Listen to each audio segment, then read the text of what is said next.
बिस्मिल्लाहिर्रहमानिर्रहीम। अस्सलामुअलैकुम स्टूडेंट्स।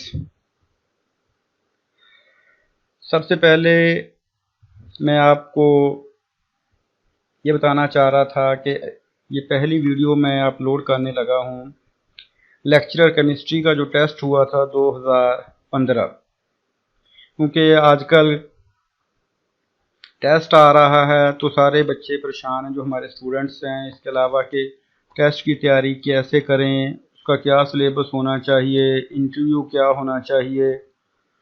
तो सबसे पहले ये है कि कुछ टेस्ट मैं अपलोड करूँगा जिसको देख के आपको पता चल जाएगा कि हमें कौन कौन सा सिलेबस तैयार करना चाहिए। जब सिलेबस तैयार हो जाएगा, टेस्ट हो जाएगा, उसके बाद फिर बंदे को इंटरव्यू की परेशानी करनी चाहिए, क्योंकि इंटरव्यू सेकंड स्टेज है और टेस्ट फर्स्ट फेज है। तो लिहाजा सबसे पहले हमारा जो फोकस है वो होना चाहिए कि हमने टेस्ट जो है वो कैसे देना है और उसके लिए कौन कौन सी तैयारी करनी है।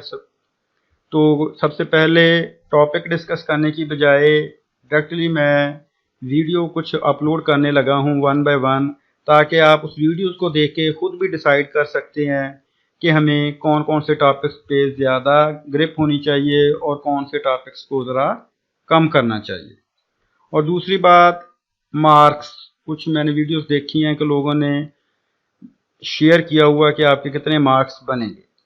अब आपकी जो भी क्वालिफिकेशन है तो उसमें जितने भी आपके मार्क्स बनेंगे वो कम हैं या ज़्यादा, तो उसको तो आप चेंज नहीं कर सकते। तो लिहाजा अब जो चीज़ आप चेंज कर सकते हैं वो ये है कि आप मैक्सिमम तैयारी करें और जो भी अब आपके मार्क्स में कमी रह गई है उस कमी को दूर करते हुए अच्छे नंबर हासिल करें और इंटरव्यू के लिए क्वालिफाई करें। तो सबसे पहले डॉक्टर ताहिर महमूद मेरा नाम, working as an associate professor of chemistry, government post graduate college Samanabad, Faisalabad. 2005 में मैं डायरेक्ट सिलेक्शन मेरी हुई थी एज ए लेक्चरर। उसके बाद फिर 2011 में मैं डायरेक्ट सेलेक्ट हुआ पंजाब पब्लिक सर्विस कमीशन के थ्रू 11 में, और फिर 2016 में ही डायरेक्ट मेरी सिलेक्शन हुई एज एन एसोसिएट प्रोफेसर। मैंने लेक्चरर के लिए भी interview Punjab public service commission के लिए कंडक्ट किए हैं फैसलाबाद में। ये जो अभी 2018 में जितने भी इंटरव्यू हुए हैं तो उसमें मैं पंजाब पब्लिक सर्विस कमीशन में इंटरव्यू लिए।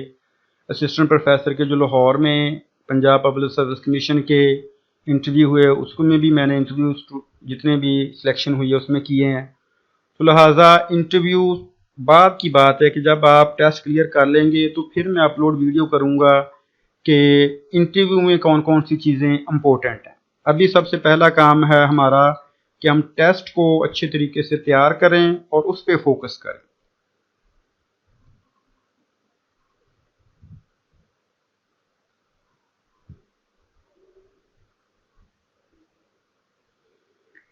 सबसे पहले है कि चॉइस। जब आपके पास एमसीक्यू में डेफिनेटली 4 ऑप्शन होने हैं तो बड़े गौर से देखना है कि कौन सा ऑप्शन सही है। जिस क्वेश्चन को आप ठीक समझते हैं और 100% श्योर हैं तो उसको सबसे पहले आप क्या कर लें, मार्क कर लें, और जिसको आपको डाउट है वो सेकंड फेज में आप करें, क्योंकि बात का मिलते जुलते आंसर होते हैं तो स्टूडेंट कंफ्यूज हो जाते हैं। तो उसको बचने के लिए जिसमें आप 100% श्योर हैं उसको पहले आप मार्क करके आगे चलते जाएं, ताकि आपका टाइम वेस्ट ना हो, क्योंकि टाइम की एक लिमिटेड ऑप्शन वहां मौजूद होती है।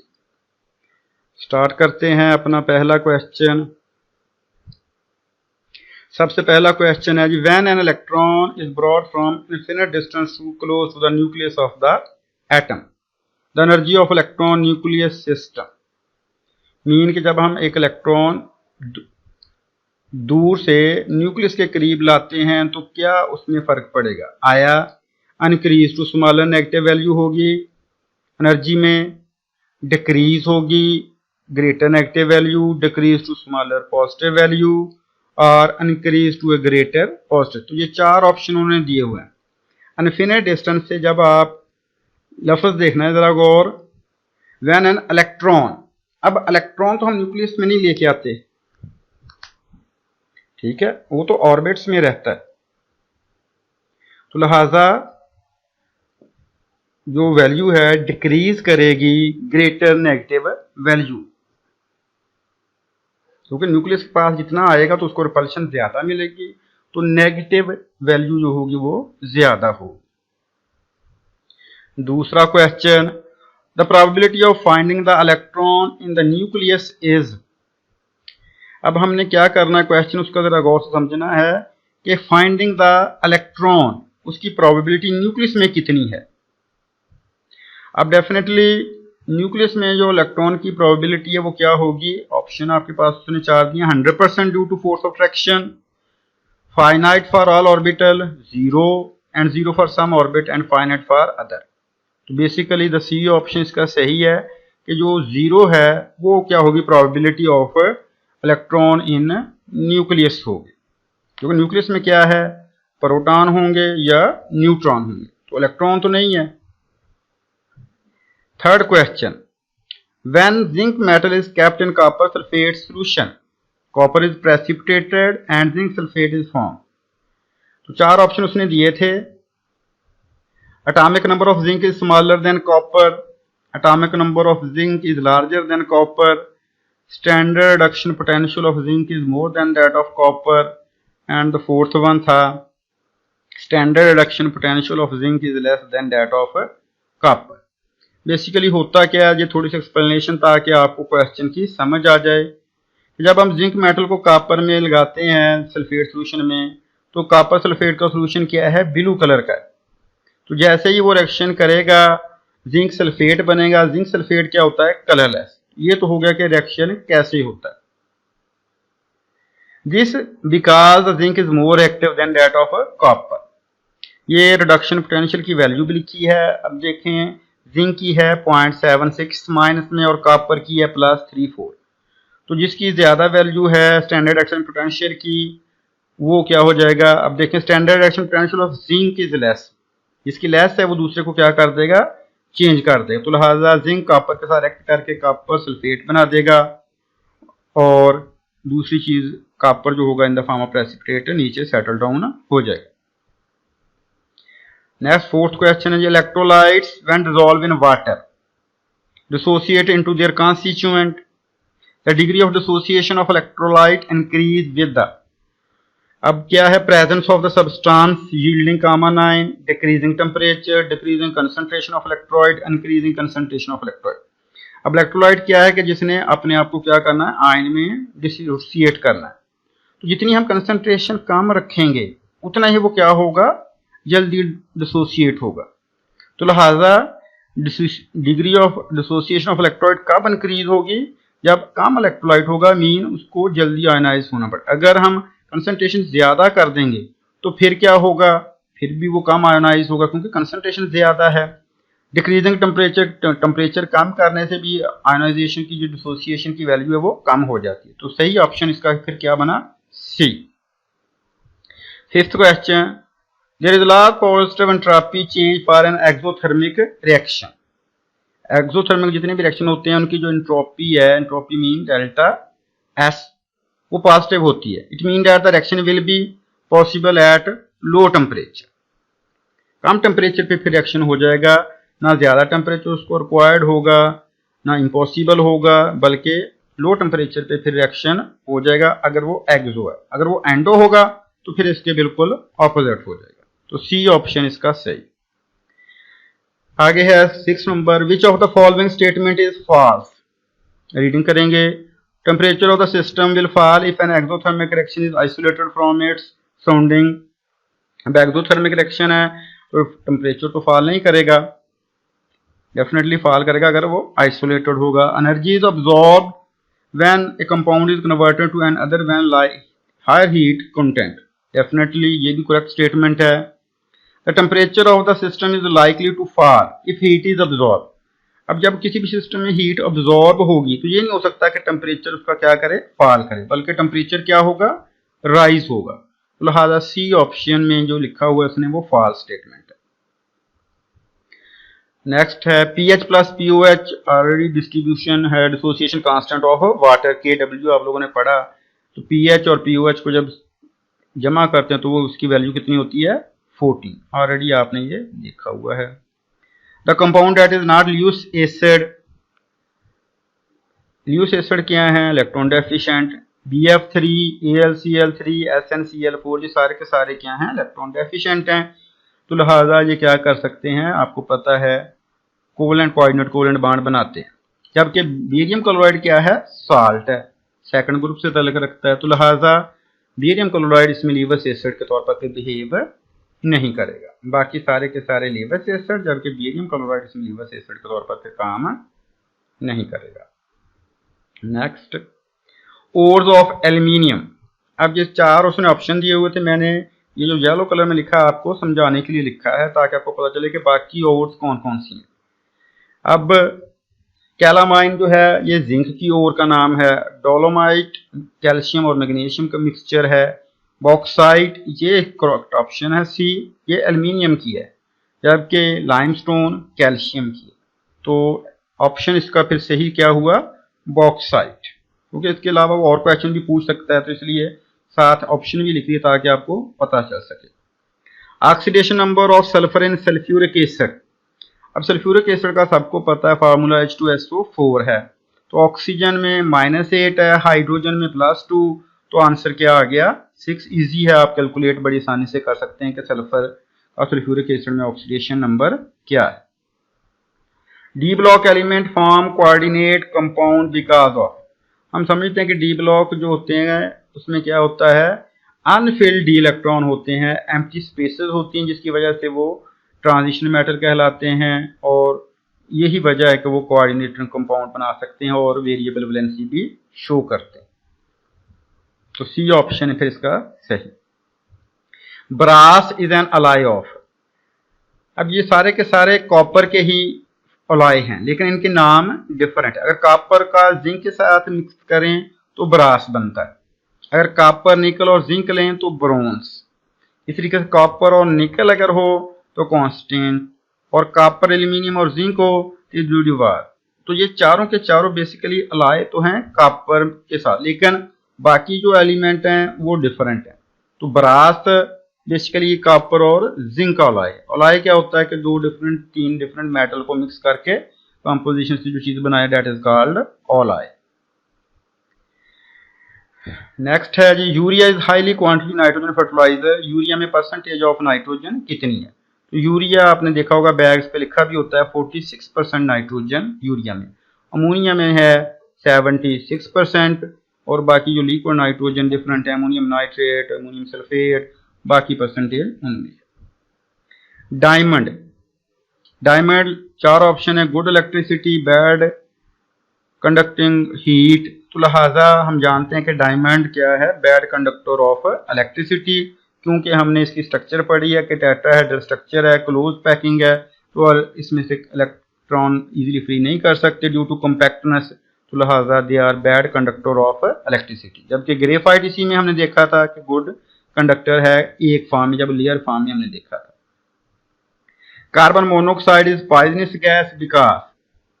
इसमें 2 ऑप्शन सही हैं, रिप्लेस ऑक्सीजन फ्रॉम लंग्स, ये भी सही है कि ये कार्बन मोनोऑक्साइड क्या होता है कि जहां ऑक्सीजन हमें रिक्वायर्ड होती है उसकी जगह पे ये अब्जॉर्ब कर लेता है। और दूसरा है इट फॉर्म कार्बोक्सी हीमोग्लोबिन, तो लिहाजा आपके पास ऑक्सीजन कैपेसिटी कम होती जाती है, तो लिहाजा ये 2 ऑप्शन इसके सही बनते थे। Form carbon dioxide with oxygen, ये ऑप्शन भी सही नहीं है। हैज स्वीट स्मेल, ये भी, क्योंकि इसकी स्मेल भी स्वीट नहीं है, तो लिहाजा 2 ऑप्शन में से कोई भी सही हो सकता है। रस्ट, आप सबको पता है कि जंग लगना, तो उसका जंग कैसे लगता है कि जो आपके आयरन होते हैं ऑक्सीजन के साथ मिलके आयरन ऑक्साइड बन जाते हैं, जिसको Fe2O3 की शक्ल में वो फॉर्मेशन कर लेता है। नेक्स्ट क्वेश्चन है, calcium carbide react with water. ये आप लोगों ने एस्टेलिन की प्रिपरेशन में FSC में पढ़ा है कि ये एस्टेलिन बनता है, ऑलरेडी ये फ्रूट राइपनिंग में भी हम इस्तेमाल करते हैं।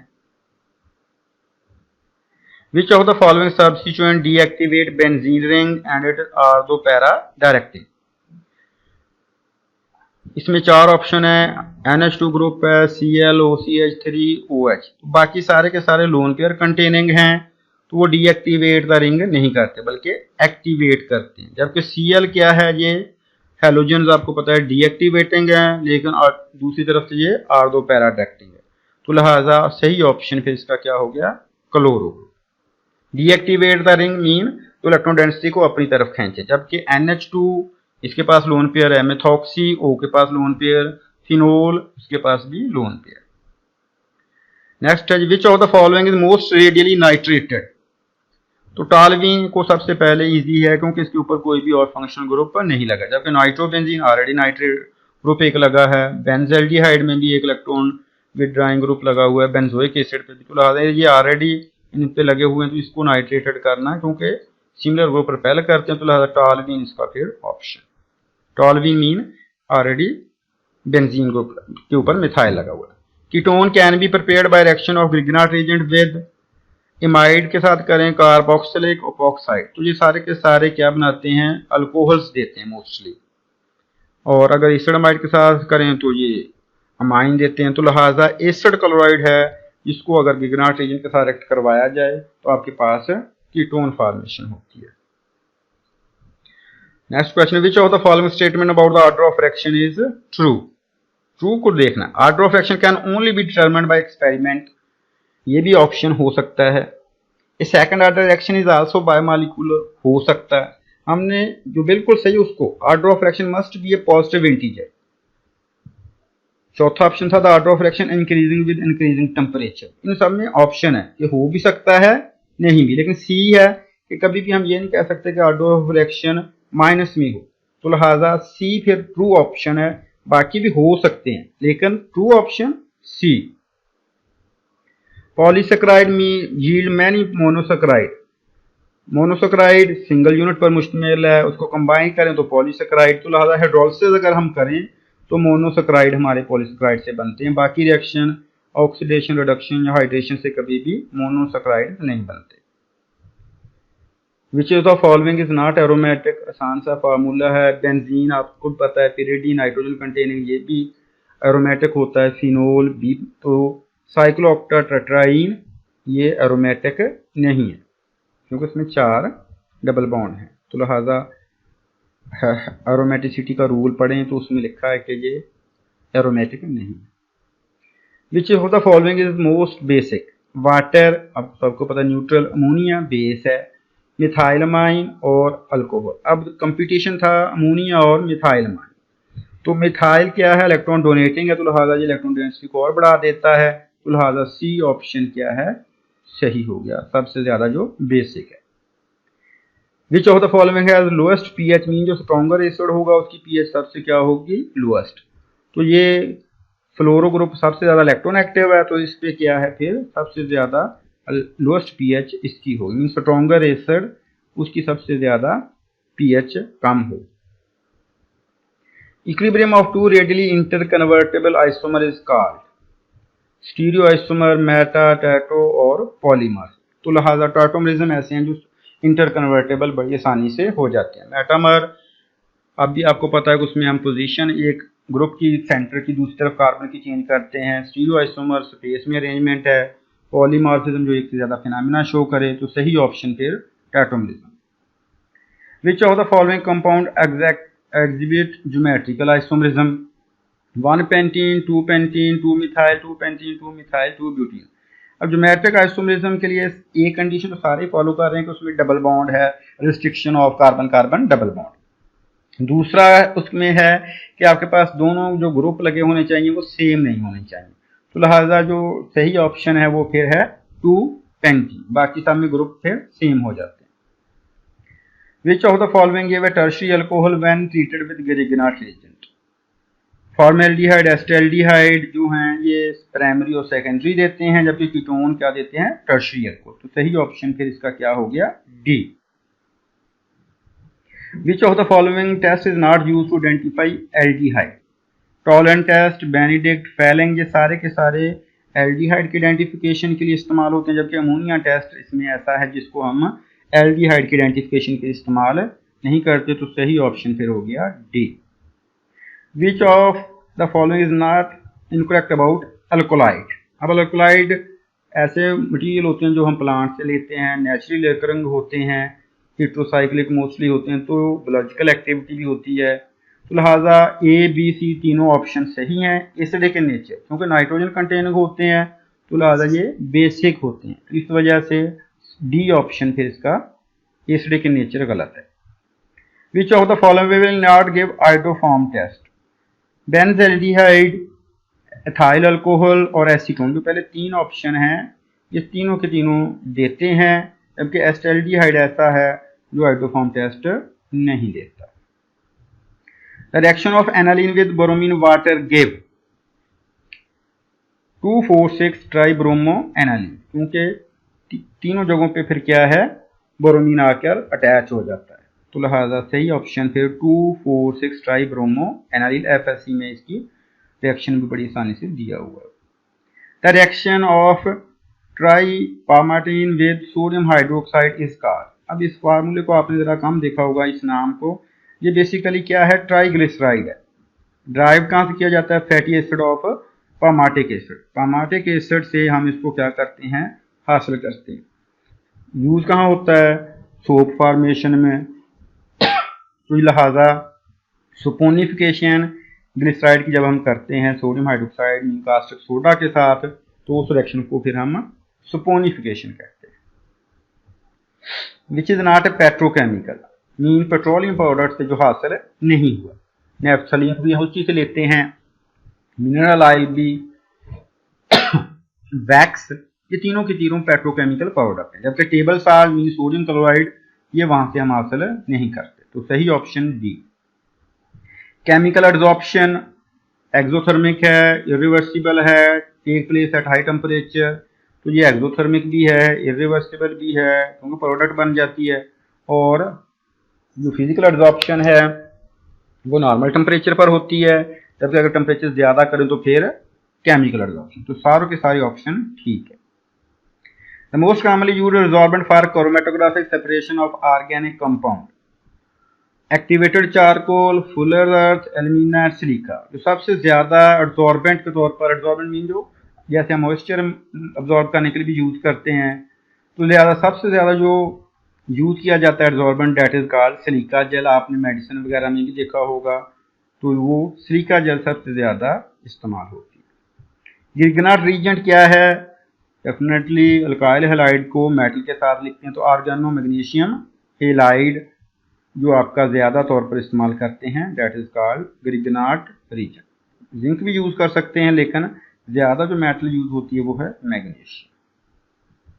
Which of the following is not petrochemical, एक और क्वेश्चन, क्यूमीन है, पैराफिन है, अपॉक्सी रेजन है, ये सारी की सारी पेट्रोकेमिकल की बायो प्रोडक्ट है, क्रूड ऑयल से हम एक्सट्रैक्ट करते हैं, जबकि एल्यूमिनियम क्लोराइड फिर यही साल्ट है, ये पेट्रोकेमिकल नहीं है।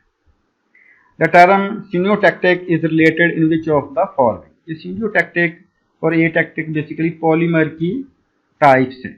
तो सिंथेटिक डिटर्जेंट, टेबल साल्ट या पैराफिन ये पॉलीमराइज नहीं होते, जबकि पॉलीप्रोपिलीन प्रोपिलीन को पॉली फॉर्म में बनाया और इनकी जो अटैचमेंट आया कैसे है उसको हम कहते हैं सिंडियोटैक्टिक, तो लिहाजा डी ऑप्शन है पॉलीप्रोपिलीन।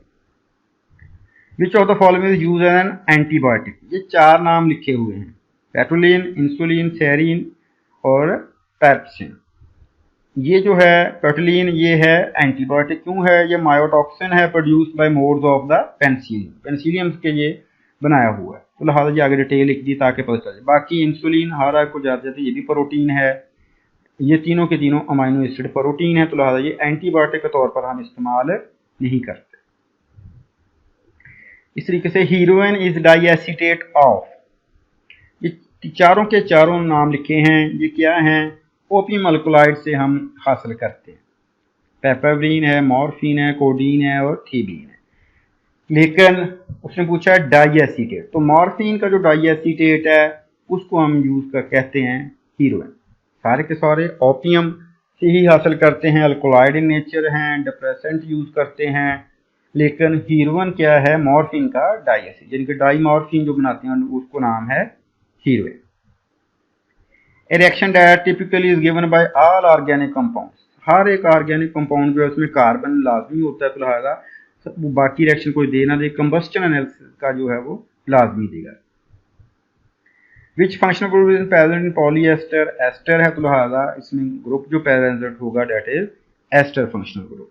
ईथर, क्लोराइड, लैक्टाम ये फंक्शनल ग्रुप प्रेजेंट नहीं।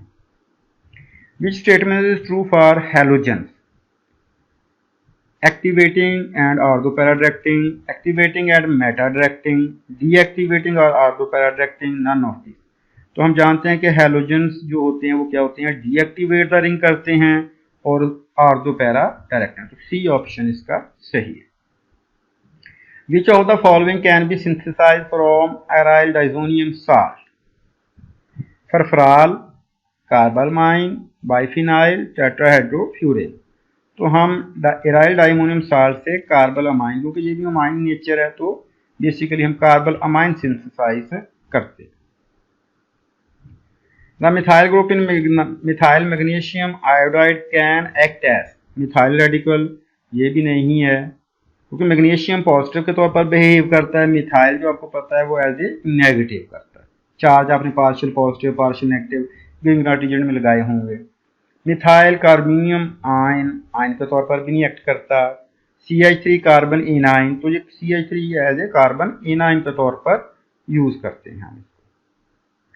Nylon is a copolymer of, nylon जो होता है फाइबर सिंथेटिक, ये बेसिकली हेक्सा मिथाइल डाइमाइन और एडिपिक एसिड को दोनों को मिलाएं तो नाइलॉन कोपॉलीमर बनता है। कोपॉलीमर मीन दो पॉलीमर को मिला के जो चीज बनाई। यूरिया फॉर्मेल्डिहाइड है, फिनोल फॉर्मेल्डिहाइड से बैकलाइट बनता है, तो लिहाजा C option. Which of the following will react with 1 mole of green nitrogen to yield a ketone, तो ये आपके पास सेकेंडरी जो है अमाइन वो इस्तेमाल होगा, ये पहले वाला option for Grignard agent to yield a ketone. Next है glyceraldehyde has one of the following property, 1 symmetric carbon atom, 2 symmetric carbon atom, meso compound, 4 symmetric carbon atom. तो ग्लिसरल्डिहाइड सेंट्रल कार्बन के साथ 4 डिफरेंट ग्रुप लगे होते हैं, तो लिहाजा इसमें सिर्फ A1 एसिमेट्रिक कार्बन होता है। नेक्स्ट है anti freeze compound ethylene glycol, ये हम सर्दियों में इस्तेमाल करते हैं एंटी फ्रीज, ताकि जहाँ पानी टेम्परेचर ज़्यादा हो जाता है मरीज वगैरह में तो वो जमने से बचने के लिए ethylene glycol. Ethylene glycol basically diol है, तो इसका फार्मूला है C2H4 के साथ 2, 3 है ग्लिसरोल और ये है ग्लाइकोल, तो लिहाजा सी ऑप्शन है as anti freezing agent ethylene glycol. Distillation is the best method for the separation of two substances in which of the following, distillation हमने करनी है 2 कंपाउंड की, water and salt dissolve, water and substance which does not dissolve in it, two liquid that have a different boiling point। तो distillation क्या है, हम changing the boiling point के लिहाज से different compound को अलहदा करते हैं, तो लिहाजा सी ऑप्शन के 2 लिक्विड अगर हमारे पास हैं, दोनों के बॉइलिंग पॉइंट अगर डिफरेंट हैं तो ये बेस्ट मेथड है उनको अलहदा करने के लिए कि टेम्परेचर राइज करेंगे तो ये कंपोनेंट आपका डिस्टल होके आ जाएगा, फिर और टेम्परेचर करेंगे तो दूसरा आ जाएगा, तो लिहाजा सी ऑप्शन इसका ठीक है। थैंक यू वेरी मच, उम्मीद है कि आपको समझ आई होगी। इंशाल्लाह मज़ीद वीडियो MCQs की अपलोड करता जाऊँगा, जितने भी टेस्ट हुए हैं सब की, ताकि आप लोगों को समझ आए। अब आप क्वेश्चन देख के खुद भी डिसाइड कर सकते हैं कि कौन से क्वेश्चन ज़्यादा आए हैं इस टेस्ट में। बाकी टेस्ट भी देखेंगे तो आपको खुद भी पता चल जाएगा कि हमें कौन कौन सी चीज़ों को ज़्यादा करना चाहिए। Thank you very much students, best of luck, अच्छे तरीके से तैयारी करें और सोचिए ना बल्कि तैयारी करें अच्छी से, ताकि आप लोग परफॉर्म कर सकें। अल्लाह हाफ़िज़।